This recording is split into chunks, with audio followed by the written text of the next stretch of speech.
Test cricket నుంచి retirement ప్రకటించిన మరునాడే Team India star player Virat Kohli తన సతీమణి బాలీవుడ్ హీరోయిన్ అనుష్క శర్మతో కలిసి ఉత్తరప్రదేశ్లోని బృందావన్ ధామ్ను సందర్శించారు. అక్కడ ఆధ్యాత్మిక గురువైన ప్రేమానంద్ మహారాజ్ ని కలిసిన కోహ్లీ, అనుష్క దంపతులు ఆధ్యాత్మిక గురువు ఆశీర్వాదాలు తీసుకున్నారు.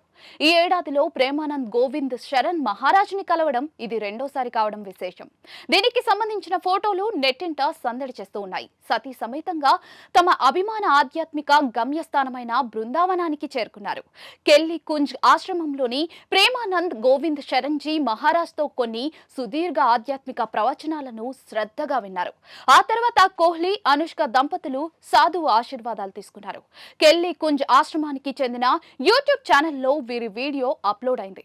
ఈ సందర్భంగా అనుష్క శర్మ కోరుకున్నది జరగాలంటే ఎలాంటి మంత్రాన్ని జపించాలని ప్రేమానంద్ గోవింద్ శరణ్జీ మహారాజ్ను అడిగారు.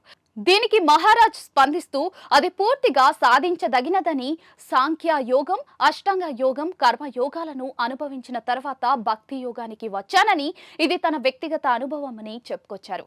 అయితే వ్యక్తి ఆలోచనలో మార్పు వచ్చినప్పుడు దేవుడు కృప ఉంటుంది. తన భక్తులకు అంతిమ శాంతికి మార్గాన్ని చూపించేవాడు ప్రభువు అని వెల్లడించారు. ఒకరి కీర్తి పెరుగుదల దేవుని దయగా పరిగణించబడదు అనేది నిజం.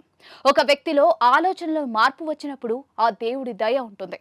దేవుడు మనకు అంతిమ శాంతి మార్గాన్ని చూపిస్తాడు. నా భక్తుడు ఎప్పుడూ నాశనం కాడని శ్రీకృష్ణుడు గీతలో చెప్పాడు. ఆనందంతో దేవుని నామాన్ని జపించండి అంటూ ఆయన చెప్పుకొచ్చారు. అనుష్క బ్లాక్ ప్రింట్ ఉన్న తెల్లటి షూట్ సెట్ ధరించగా, Virat Kohli olive green pant తో జత చేసిన సేజ్ గ్రీన్ షర్ట్ ధరించారు. ఈ జంట గతంలో 2025 జనవరిలో ఆధ్యాత్మిక నగరాన్ని సందర్శించారు. మాజీ కెప్టెన్ కోహ్లీ సోమవారం టెస్ట్ క్రికెట్ కు గుడ్ బై చెబుతూ సంచలన నిర్ణయం తీసుకున్న సంగతి మనందరికీ తెలిసిందే.